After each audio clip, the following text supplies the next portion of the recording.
When they come to a marketing company, they want more money. They want more orders. They want more leads. They really don't care what the thing is. The product itself is the result. You can figure out the medium to how that is best done. SEO is the core competency. And then with technical SEO comes, and then paid ads, the medium of SEO, that they forget that a lot of different things can be complementary. And I think paid ads, especially for a customer that just ultimately wants revenue now, and if it adds value to the customer, it's a no-brainer. I think SEO will still always be the best, though. It also compounds over time. It's like building momentum, equity. The other thing is everything seems to help everything else. Sean Chaudhary, where does it come from, and what's your mindset around Alchemy? Yeah, it's a great question. And a lot of customers sometimes don't even realize it, but Alchemy started back in 2016. I had been in the agency space since 2008, and it's was a different ball game, a different time back then. Oh, yeah. But in 2016, I was almost down on my luck at rock bottom. And I read the book, The Alchemist, and was kind of like, influenced and inspired by the book, the story. And I was like, hey, you know what? There's nowhere to go but up. And so The Alchemist as a book, Paulo Coelho, kind of inspired it to some degree. Like, I had this thing I had wanted to do, but I was never able to do it. I was scared of taking the leap, the risk. What about purity, all of that stuff? And then Alchemy, now it's like turning nothing into something. At that time, I had nothing. There's no outside investment. I think the first year we lost money. I don't even know what money I had to lose at that time. Yeah. And then, now we're right about a 7-figure revenue company. So still relatively small, but a huge ways away from where we were 10 years ago. So Alchemy is kind of the, a philosophy almost that we try to live by. Yeah. Yeah. And I'm sure that attracts the right people. Like when people get that, obviously they're looking for an outcome. You provide services. It says it in the name, you provide leads, but that, the story of where it came from has got to attract, the right people. And at the end of the day, with AI kind of taking over everything, all we have left is our relationships, like the people in our tribe. Isn't that right? That's very true. And I like the point about that story attracting the right people. I actually hide that story a little bit. And maybe I should, Maybe put there's it an more. opportunity. Yeah. Yeah. I just, I don't want people to get too lost in like the woo woo. Yeah. I did have a call with a pretty big automotive company years ago, and the VP was like, what's with the name? Alchemy didn't work, right? And I was kind of like, oh shit. But it was a sign like this probably isn't going to be the right customer. Really buttoned up and really old school way of thinking, really traditional corporate way of thinking. And it didn't go well. So maybe I should put that out there as like a way to kind of part the sea, so to speak. Yeah, yeah. Filter out the right people and more importantly, filter out the wrong people, right? So, I mean, with the company, digital marketing agency, you guys focus and specialize in what would you say? Like when a client comes to you, like what's the first thing that you're offering? I think SEO is the core hmm competency of the company, even going back to the beginning. We do offer other things, and I think we'll get into that later on. Ultimately, our approach is that whatever we're offering, when a client comes to us or a lead prospect comes to us, a business owner, they really don't care what the thing is. The product itself is the result, right? When they come to a marketing company, they want more money. They want more orders. They want more leads. So we try to focus on that. And I think that's been something we've done a little bit better this year. We have a new website coming probably in the next month or so that will do a much better job of showing that. But so SEO is the core competency. Within SEO is a few different things that PR, content creation, content strategy, technical. And then with technical SEO comes, we have a web development, web design presence, hmm uh, and then paid ads. The other thing that we're going to probably talk about later is that some SEOs are so tunnel vision focused on SEO and, the medium of SEO that they forget that a lot of different things can be complementary. And I think paid ads, especially for a customer that just ultimately wants revenue now when they hire you, Yeah. paid ads can be something that helps everything else. Yeah, yeah. I mean, you have to have something to supplement because like SEO is more of a long-term strategy. It's evergreen, right? Even though it's always constantly changing. It's like going to Home Depot, like what you're saying, like Home Depot, I just went because I painted this wall black last weekend and Oh, I nice. was in Home Depot. Looks cool, right? But if I went into Home Depot and I asked somebody, said, "Hey, I want a hole." They would know what I meant, but they would point me to the drill section, Right, right? right, And right. it's kind of the same thing. Mm. Yeah. It would be weird though if you just said, "I want a whole." What is but I get what you mean. I get what you mean. Yeah. Like, we're not in that part of town, but I Yeah. can direct you." Hole in the That's wall hilarious. restaurant, maybe? I don't know. No, I get what you mean. Yeah, it's the outcome. It's the result really Yeah, when they pay you. And then they sort of trust you to deliver that result based on your expertise, your understanding of them and everything else. So I think we try not to get too locked. We are an SEO company. Now we are an AI SEO company, a geo company of course. with all the conversation that's in that. But ultimately we're a company that makes our customers money. So we deliver revenue. That's the goal. Yeah. Now, starting out, like when you started Alchemy, was it more like, I guess, what was harder? Was it harder to find clients based on what you could deliver them, or was it harder to like position yourself in the market and create differentiation? I think in the very beginning, I'm not really sure when you're a solopreneur, Mm-hmm. started an agency, you're kind of in that in between. I don't know that there really is much market positioning Yeah. at that time, especially if you're scrappy, you're calling your entire book of business that you've had and you're just kind of drumming things up. So I don't even know that I was thinking of these things when we started. I do know that, when we started, different customers had different ways that they thought were best to make more revenue.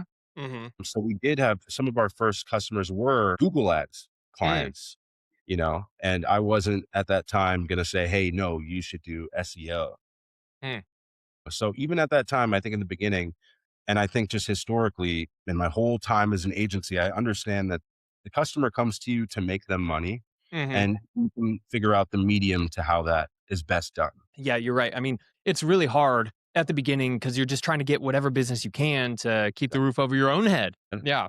You can't really like have a differential factor. I'm curious. So before you started the agency, you've had, just like me, we had several other jobs, but we do have one in common where we were door to door people. So we were knocking on doors trying to sell stuff. My question is, what were you selling and what did you take from that experience that has helped you now? Yeah, we talked about it a little bit. Man, and that was actually in the realm of the time around 2015, 16 when I was thinking of starting Alchemy Leads.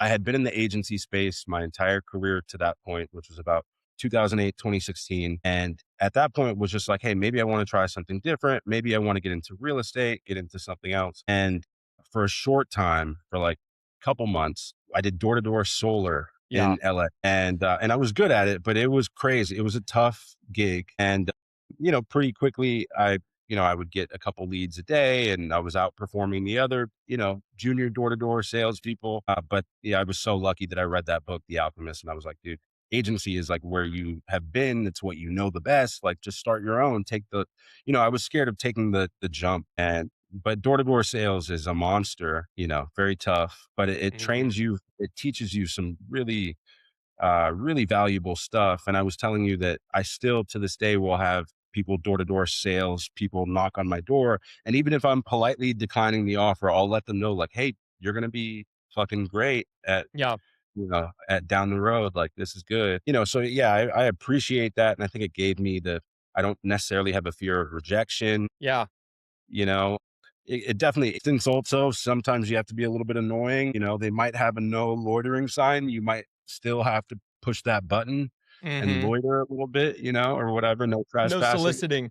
Then no soliciting. And they might have a dog barking right there and you still got to go up. They might be angry and they're saying no, but you're still trying to flip it into Oh yeah. so it definitely taught me a lot, but thank God I don't do it anymore. Yeah, yeah, exactly. I was in the door to door space for 3 years. I actually sold in California, Northern California, but LA is a tough market, man. That is a tough market. Solar's been Probably out has. there for forever. But like to your point, it gives you the anti rejection. Like you have this thick skin, which is what it takes to be a founder, to be an entrepreneur. You're going to be told no a lot and dealing with all types of people. And then the other one you said, like being persistent, you're going to talk to a lot of people and sometimes the people who you know you can help just aren't in the right position at that time. And so Mhm. being willing to go back, like I think it's almost a pride thing, like swallowing my pride. Like I already talked to this guy. He already said no, not right now. Is it too soon? All this overthinking. I feel like door to Yeah. door kind of helps you get over that and just push forward. Do you instill that in your company? Like how do you communicate that sort of mm, like audacity, I guess, in your in Yeah. your in your own? people? I love that question. I think really it's first off having like that mentality be known within the company, almost like the company culture that like whatever your title is, if you're a content strategist and you have an idea that maybe pertains to like development or link building or something totally different, your voice is it's valid to speak up. And actually it's encouraged if you have some idea that maybe we weren't even thinking about. Mm, I like almost like that flat organization structure. I think oh gosh, what do you call those countries in Northern Europe? Nordic. Nordic, boom, Northern, Nordic. Yeah, I think Yeah, yeah. they have some flat organization like methodology that I looked into that I really liked, which is like, and there's a movie about this. It's in my YouTube Reels, which is like, the Doritos movie or something. Where, What? yeah, I don't know. My YouTube Reels is just giving me movie clips, and then I'm like, I gotta watch that movie, and then the next week it's Nice. like, now I'm watching There Will Be Blood, or I'm watching some other movie, and but in the movie, the janitor has an idea for Doritos to make like spicy chips. Basically, all the spicy Dorito chips, like I think Takis and all the and spicy hot Cheetos came from a janitor. And so I try to have that Interesting. same, like nobody can do wrong by Mhm. trying to put something and even if that's criticizing me or something we're doing, and that's happened a lot, and it's a good thing. I Yeah. always say with criticism is like, a compliment you can't learn from, but criticism you can. Mm. So you, in some ways, want to encourage criticism. And then another thing that we've been doing on that point in the past like 2 years, which has been helpful, but is hard to kind of face, is if you ever have a customer leave, making them do like an exit interview. It doesn't have to be like a on the call kind of thing. If Mhm. you have a great relationship, might as well. But people may not want to tell you crazy things, on a call. But Mhm. you just give them a form like, hey, what did we mess up on that we could do better? So I'm trying to find more stuff like that. Yeah, You know? the feedback loop. Actually, I was just writing about that this morning. To have visibility on the decisions that you're making and their consequences. Like that feedback loop is super, super important. And like the first step to that is self awareness. Like, oh, something can be different. On that, do you have like well, I guess let me ask the first question is for those exit interviews, like, do you find that most clients that churn, hopefully it's not a ton, but do you find that most clients churn, they actually fill that out? Yeah, I would say most do. To what degree they fill that out Yeah. is different. Some might, it's just like, some might leave a sentence, some might actually go into more detail, Hmm. and then some might kind of just say like, oh, it's fine, not the right time. Yeah. And we don't get a lot. So we're a smaller agency. We're not a 1,000 client type of, I never want to be one of those. Yeah. We're about 50, and we try to maintain 50. And then the other thing about us is that we're month to month. We don't have a long-term contract that locks anyone in to any term. Mm. So we have to be like over delivering. And I would say probably in a given year, we may lose usually two customers, Wow. but normally customers stay with us past 9 months, oftentimes into 2 years, 3 years without any long-term contract. Wow. But so those two that leave, you have to figure out like, what is it? What was it? Yeah. Sometimes it's timing. And what I've seen in part of the revenue first approach is that sometimes it's like, hey, they're in the mortgage space and the SEO was taking a while. And it's like, yeah, you know what? We should have made you belly up a little bit of budget and gotten you some leads just so we kind of relieved that need Mm. of your, and then we could work in the background. So, Mhm. you find valuable things, and then you try to improve. Yeah. Yeah. Yeah. Man, I mean, thanks for sharing that. I was thinking about, operationalizing all of these. Like, how do we get sentiment? How do we operationalize sentiment? And one of the things, well, I haven't figured out a system for it yet. I'm sure there's some sort of, again, feedback mechanism or like automation that we can send. But to keep clients retained for a long time, you can either continue doing more of what you've already been doing that has proven successful. But now, if you're on any sort of social media or you're connected to the agency ecosystem at all, you see like everybody posting about their cool MCPs or their RAGs or like any sort of AI integration that is agentic. How do you balance like adding something new or like something experimental or like a hypothesis that you're looking to prove? How do you do that? How do you introduce that to a client, or are you just like leaving that? I'm sure that's not the case. Yeah, no, I love that. We have one thing that we did today. And I like to call it guinea pigging. Yeah, nice. And then another area where we may be different is because we're month to month, there are, we have a scope of services that we might be doing.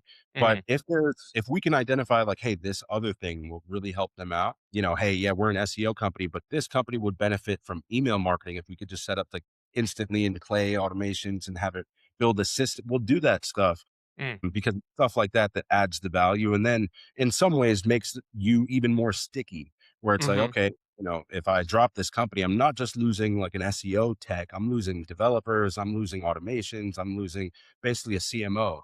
yeah, So I think it really solidifies the bond. But I think guinea pigging is where you may have an idea, like one that we're doing is AI automations and MCP servers, and not every customer has the right setup. They might say it because it's hot hype, mhm, the AI hype is real.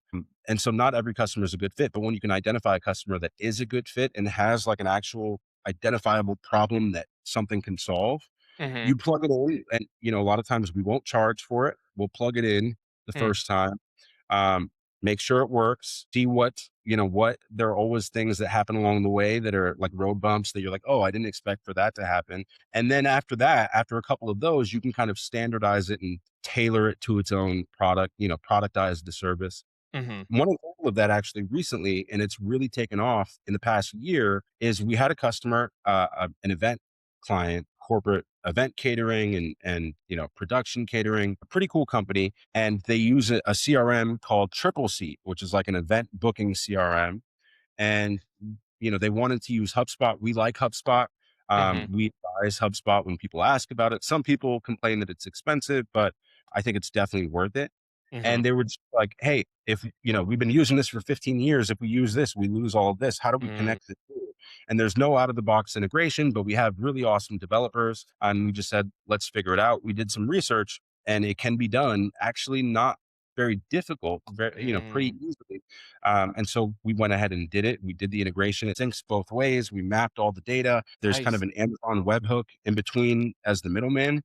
And then we wrote a blog about it. It's, I think, still featured in the AI overview, HubSpot triple seat integration. We're now Nice. building an app for it to put on HubSpot's marketplace. And now we've done several, almost probably 10 or 11 just in the last year. And it's relatively easy, but there are quagmires that come up. And some of the smallest things are the roadblocks. Mhm, The customer maybe isn't so proficient with setting up like an AWS account. mm, Okay, what with you there? Or it's like, an access issue that like one of the CRMs, it needs a different email for access. Another one that was really weird is if someone's booking a calendar slot for an event, do they write 6 p.m. like the right way or do they write 6 p? And if they write 6 p, oh, it oh, breaks the connection. And, so just learning what those speed bumps are so that you can prepare for them. You can advise the customer ahead of time, like, hey, we know these things are going to happen. But yeah, I think guinea pigging, you have to be evolving yeah, in this space. Everything yeah, is evolving. And so I don't think so we like to standardize and have, a one size fits all approach. I know everyone says that in the agency space, like the best way to scale your business is to have it. uh-huh, But I think it serves you as an agency to do some custom stuff because it adds to your expertise, potentially adds to your line of services. Ultimately, if it adds value to the customer, it's a no-brainer. yeah, So yeah. yeah. You're right though. There is kind of like this I don't want to say it's a battle because everybody kind of agrees that like as much as you can standardize or productize, like that is it's obvious it's very obvious that's the easy way to go. But especially if you're earlier on in your career where, again, like you're calling your whole Rolodex of people, your family, your friends, it's very difficult to say choose from these three options. You're gonna have to customize some things. And there's I think the experimental kind of holy grail use case is in Google. They have this, 20% flex time or whatever they call it. And that's where Gmail came from. That's where I Yeah. think Yeah. the original AdWords came from, Yeah. something like Yeah. that. Yeah. So spinning off of those, getting those ideas, productizing them, and then actually creating like a separate department or something. Yeah. I mean, Yeah. it sounds like, with your ideal client capacity, maybe that's not the direction you want to go. I could be wrong. It can add, but to that point, I think it does a bunch of things. And just on that conversation of like, do you standardize everything? A lot of situations are unique Hmm. where you might say in your scope, we deliver, 5 long form, bottom of the funnel content pieces a month. But you might get a customer that has some good brand visibility, some good PR, some good metrics, but doesn't have any content. And if you're revenue first, or if you're looking to make an impact, instead of slow walking 5 per month, which you'll have 60 in a year, maybe Mhm. you do 60 up front, you eat the cost, Mhm. right? And that's, you're technically breaking whatever your scope is, or your standardized Mhm. um, workflow, but it makes a much bigger impact to the customer. And then your lifetime value is going to be much better, even if you lose money in the first few months on that. Yeah. So I think just a little bit more of a larger approach. And then to your point about, like, the product could end up being bigger than the rest of the company. Yeah. Like it could be a Gmail or a Google Maps, or Mhm. whatever. So I think there's value in it. It keeps you evolving, which is the best thing you can do. You know. Kind of encompassing all of our conversation together right now. I mean, we're talking about feedback loops, which is intelligent listening to the clients or to the market right now, and then productizing. And then at the end of the day, the KPI that matters most to businesses is revenue, profit, new clients, Yeah. conversions. I guess kind of clumping that all together, is there something that you're hearing, or like when you're doing active listening in the market? Like, what are people saying, like, that they want, knowing that, they could come to you and say, I want a hole, but you can give them a drill and there's many different Yeah. drills. Are Yeah. they saying Yeah. they want different kinds of drills, AKA, I want more AI, or is it still, I want It's more customers? AI. I mean, over Yeah. the last 2 years, and it's funny. I think SEO is like, we were playing around with Claude and the different models like 3, 4 years ago, but the hype around it really hit, I would say, at the end of 23 into 24, Mm, 25. Like, it's been like a snowball effect. So everyone comes to us saying, like, oh, I want AI SEO, SEO. Some people say, hey, we want, automations in our, and you have to be frank and honest with them. yeah. So for like automations, which we are doing, and we have taken on some projects, and I have a dude in Germany, 3 brothers in Germany who are really, really good. They're like the geniuses behind the scenes who put these things together. And usually the problem is, well, hey, you want all this stuff automated, but it doesn't live in one place. It really first Oh, needs to live in one place, and then you can yeah. automate it. You might have sales reps that are, one's using the CRM, one's using a spreadsheet, one's just using his brain Oh boy. or a notebook or something. Yeah. So you have to actually get everything into like a knowledge base, which is like the first thing to tackle. And then with AI SEO, to the point of like the hole in the drill, of course, everyone wants AI SEO and wants to show up in the AI overview. And of course, we do that. And a lot of that is content strategy and citations, um, making sure that what you say about your company is also true around the web. Hmm. Reddit, some good things. Big publications are saying some good things. Hmm. You have some visibility that AI can kind of verify what you say about your product or service. So we do that. But again, to the revenue first approach, sometimes what they might be saying, Google released direct offers, or, they have AI mode. Now they have ads inside of AI mode. Hmm. Well, if you're an e-commerce company and you're saying, hey, I want AI SEO, you probably don't want AI SEO. You probably want, like, your product feed coming up in ChatGPT or in Google when someone is playing with AI around your product set. Mm. So like an e-commerce company, and we get that a lot. 50% of our customers, maybe more, are like Shopify e-commerce. Hmm. And so when they talk about AI SEO, it's a little bit different. Really, what they're saying is we just want to be found when someone is on ChatGPT. But if a lot of that stuff is informational for SEO, for organic AI, Hmm. you might just run ads in AI, which you can do now in Google. It's just like Performance Max. You Mm. can have ads in AI mode, offers when someone's typing in, equipment or parts or whatever your product is in. Yeah. So that's an example of, they might say AI SEO, but really they just want their ads popping up in AI mode and get that order, really. Yeah. Yeah, and at the end of the day, like, if that's gonna perform better, then why not? Maybe it's a Yeah. little bit more expensive. I mean, obviously, you're charging probably a percentage of ad spend or something like that. Yeah. Yeah. Yeah, it can be, and it maybe is not as scalable. Uh-huh. So SEO is always going to be, and AI SEO is always going to be, I think email is also there too. If you own your email, Mhm. newsletter, your people, that's also another really low customer acquisition cost channel. I think SEO will still always be the best, though. It also compounds over time, which is something Mm. that the other may not be able to say. It's like, building momentum, equity. The other thing is everything seems to help everything else. You run paid Mhm. ads. I've noticed that it does seem to help your organic traffic too. Mm. Almost like it takes traffic to make traffic. Mm. Once people are getting to your website, even if it's from Facebook ads, Google sees like, oh, people must like what they're seeing here. Yeah. Yeah, user experience. A black hat thing that people used to do is like run a Facebook ads campaign for around your brand, and you may see just off that some SEO improvement. Mhm. So I think they all work together. I'm still the biggest fan of SEO, but I do Mhm. think pay-per-click has a place. Facebook ads have a place. And then again, it's dependent on the customer's industry. Mm. So like an industrial, high ticket military defense customer is going to be very different than like, a coffee shop or a candle company, Yeah. you know, so you have to Yeah. prioritize. And that's where I think the one size fits all Mhm. is a little Mhm. bit lacking some places. Yeah, yeah, and then you get down into niche development and customer segmentation and like it's like who really are we like as a brand, as a company, And the next question is like do we want to narrow down? Do we like the variety? At the end of the day with all the options that AI is giving us, I think humanity or at least the business space is opening up more and more to say like the one size fits all like when we're talking about offerings or niche, it doesn't even fit for me because I don't like you said, I don't want 100 clients. I don't want 1,000 clients. Like I want to I value my life. I value spending time and going to the park with my son. Like I like my schedule right now. Like I think that's where we're at as a business development society is like you get to choose what kind of a lifestyle you have. And I think for the longest time, it's been like, you have business or work at the center of your life, and then your life just fits around it. And now it's you have the Right. opportunity to flip it. Your life is at the center and your business is around it and supports it.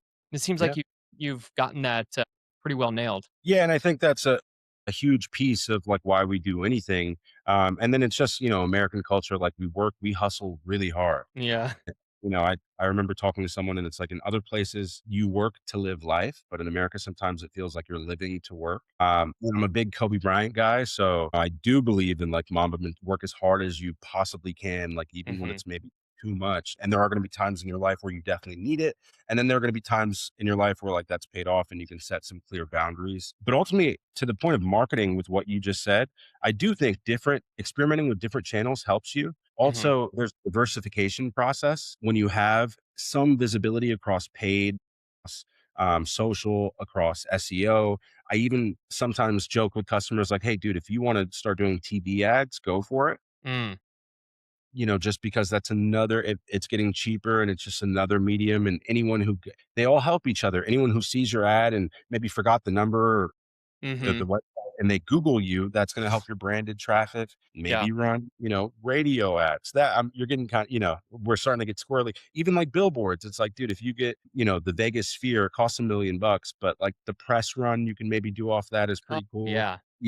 I think I saw someone, I'm blanking on the name, but I saw a software company do like a $1 ad on the deck, like it was just like a word, like a Microsoft Paint thing of like them writing their name, and that Oh. was well, I think it might have been, I don't wanna say because I don't know Yeah. who it was, but you'll know what I'm saying. They spent $1 million on the sphere, but like $1 on the creative. Yeah. Yeah. And then like Coinbase, I've seen run like a Super Bowl ad, like so Hmm. all of these things, and I think in some way, shape, or form, they all help each other, and then you cut through the noise. That's the other thing is humans, I think, are gonna be more important. Oh yeah. Talking I to a mean, human, not a chat bot for support, or you know what I mean? that'll be like the ultimate flex. A couple years ago, it's like if you had a custom chatbot, it's like, oh Yeah. yeah. But now it's like if you don't, you're like, oh man, Yeah, right? yeah, I can Yeah. still get to a human pretty quickly. That is pretty awesome. Like, there are all these automations if someone, let's say, puts in a ticket or puts in a request, and if you have that, like, canned support, "Hey, we got your message, we'll reach back out in 48 hours." Like, what does that do versus, like, you put a request in and someone actually hits you up in 10 minutes or 20 minutes, like, "Hey, yeah, we got it. We're working on it." Yeah. So I think you gotta think outside the box in the world that we're Hmm. getting into with AI. As we kind of wrap up our conversation, there's two more things I wanted to touch on. Right now in SEO, since things are being more easily automated, you have technical and you have on page. Both are very high touch with automations and AI. There's a lot of a lot of support that you can get. However, on the link building side or on the off page, kind of authority building side, yes, you can do a lot in terms of scraping information for publishers and templating and all of that. But at the end of the day, like if you still want good relationships, it does take building relationships. So for your strategy now, like how important is link building and knowing that that's kind of like the core of what Google's algorithm was originally built upon? Yeah, I mean, it's as important as ever, maybe more important than it's traditionally been. I really appreciate what you just said about the relationship building. I think that Mhm. people miss that part of it too. And there are some, publications where you would think it would be really difficult, but if you actually are authentic and build a real relationship with the editor or what have you, it works. Like you can literally cold email your way into a situation where you're writing hundreds of blogs for a huge company. I did that in the case of GoDaddy. I worked with their team. They had a Mm, new product launch before COVID, sort of took part in it, testing it, giving them feedback on, they were trying to target agencies. And that led to creating like 50 or 60 blogs with GoDaddy over time. mm, And I do that. Any tool I'm really a fan of, I try to build a relationship mhm, and, and not always to get a backlink, but sometimes it does lead to a backlink. So that's definitely one way. I think that's super important. I think with AI, there's a little bit of nuance. What I'm seeing is that with citations, if you have a tool that you use that can see citations in a given industry, in classic SEO, you're looking for somewhat industry relevant, but really the domain authority and traffic to that mhm, link. And then maybe you care a little bit about anchor text, maybe you don't. In AI, I think it's a little bit different. I think it's mostly brand, but I think those citations you can find sometimes what we're noticing is you can find a citation in an industry or a backlink opportunity in an industry where it's like a really obscure 4-letter organization in that mm, industry. One of our customers does like battery packs. And we found there's like a Battery Pack Council of America. And mm, like, oh, and the domain authority on that may not be crazy. The traffic is probably definitely not crazy. But we were finding it was in the citations like 8% of the time in that industry. That's one of, with the big yeah, boys, one of the citations. So I think in AI, the backlinking is more targeted. mhm, And then to your point about potentially automating some of that stuff, I'm still a fan of that too. You can have yeah, different methods going at the same time. And we have that going too, where it's really about drilling down on your responses, maybe to questions. If it's mm, something like, feature.com or Haro type of queries, you can have AI. If you can really tailor the responses that AI gives, you can have mhm, them get you links on autopilot. But I do think relationships win. mhm, um, and even if you're working on behalf of a customer, you can start a relationship with the magazine in that industry and get them pretty consistent backlinks and just repeat that over time. So I'm a big fan of like, reaching out personally 50 times is greater a lot of times than, mass reaching out to a million people because your yeah. conversion rate's going to be better. And then you're going to have real opportunities, that may lead to actually longer term relationships and more backlinking opportunities in the future. Yeah, yeah. I love that building relationships because at the end of the day, like when I don't want a world. Have you ever seen Wall-E? Wall-E, the Oh movie? yeah. Yeah. Yeah, yeah. That's like one of my fears with all this automation is we're gonna be those like big fat American looking people on this spaceship that are just on their screen all day, sucking We're, down Slurpees. But I hope that's we're not the case. already we're already almost there. I also think the other thing is like the dead internet theory. Uh huh. Sometimes fear that too, and sometimes I can see it Yeah. where it's like, oh, every forum on in the world has been SEO'd to the point where it's unusable. Mm, Uh, Reddit's awesome, but I do think there's some stuff going on there where it's like, I don't know if it's as good as it used to be. Quora is, and people still, Quora has some value, but again, it's just SEO value. mm. And I can't stand Quora. If you actually like use it as a person, as like a human in a forum, Uh huh. it's garbage in my opinion. Really. But yeah, yeah, yeah. But and I think it's just what's going to happen to a lot of the forums and anything that can be gamed for some SEO purpose ultimately gets gamed. And so the dead internet theory is, I think, Yeah. scares me, but I think it's also partially true. Yeah, I know. I'm on the same page. It's like there are days when I think that it's inevitable, and days where I'm like, well, maybe it still has maybe the internet still has a chance. It's just going to take shape, take form. Yeah. What Yeah. was it the other day that I was hearing? I think OpenAI is maybe thinking about releasing some sort of a device, and the Oh, wow. speculation was that it was a pen that can like track what you are writing down and somehow like transcribe it into a note and like let the AI like obviously read the transcription, but taking that and then like using some sort of a microphone to also contribute to that. So anyway, like what I'm saying That is the screen feature, yeah. you're already seeing it with like the Meta Orions or whatever you call them. I don't know. Screens may be going away, so we'll have to figure out different ways to influence. Oh, I would love that. What if it's holograms? You just, you have yeah, no, I would love that. I think, yeah, someone told me something really cool. Actually, one of my customers, he was around in the e-commerce, what was it called? 2001, what was that bubble called on the stock market? It wasn't Dot Y2K. com boom. .com boom. Yeah. He basically and we were having a conversation like, are we in one of those again with Mm, AI like this? And he was like, dude, look, Amazon was in that .com boom, mm, and at the time, yeah, maybe they were run up too much. There was some hype around it hmm. and e-commerce and all of that, And he was like, so that specific 2000 2001 era, it was a boom, there was a crash, but Amazon 7 or 8 years later and then the iPhone around that same time, 2008 ish, um, changed everything. And Yeah. basically, every premise of that .com boom and bubble was proven true 8 years later. Mm, Sometimes I think that like whatever bubble or hype or mania that we're in around AI is valid. We might be a little bit early. I think, hmm. however long it takes, now you're seeing it with like data centers and, so there's a whole bunch of infrastructure that's going to be, it's like an infrastructure build out Hmm. almost electricity in the night. It wasn't just like, hey, electricity's here and then boom, you could turn on a light switch. Yeah. All these things had to be created, the Tennessee Valley Authority and all kinds of stuff. So I think it could be one of those cycles. And then what that means 10, 15, 20 years from now, who knows how we're doing things. I would love like an AI thing in my phone that I could just say, hey, here's my list of things I need to do today and do it. And it just, Mm, I'm not working for 8 hours, but my phone might be, or yeah.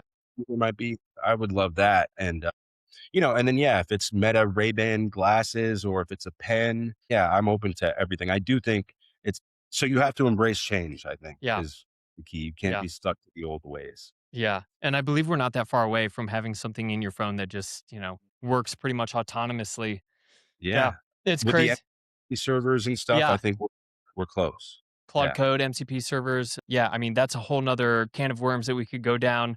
But Sean, where can we learn more about you, about Alchemy Leads, and who do you want to reach out to you right now? Yeah, definitely. So we work primarily with e-commerce companies on Shopify. And then we do work with what I affectionately call like boring industrial companies. Hmm. Uh, and totally different customer base, but we do really good work with both. And the way you find us is just going through our website, alchemyleads.com. I don't know when this is going to be published, but hopefully by the time this is published, we will have like an upgraded, branded, redesigned website. And then I think going forward, we may redesign our website every year instead of every 18 months. It just seems like Mm. things get dated fast. So yeah, whenever you're watching this, go to alchemyleads.com and hopefully you see a cool website. Well, some people might not even know the difference if they've never heard of you before. Yeah, yeah, our standards could be higher than the average bear. Yeah, true that. Yeah. True that. Well, Sean, thank you so much for being a great guest, man. I feel like we should have a second episode I and would love maybe a hangout sesh when I come to Denver. Oh, Yeah, yeah, we're not far away. Yeah, we're yeah. very, very close. I'd be down. Super down. Thanks again. Thank you, man. Talk soon.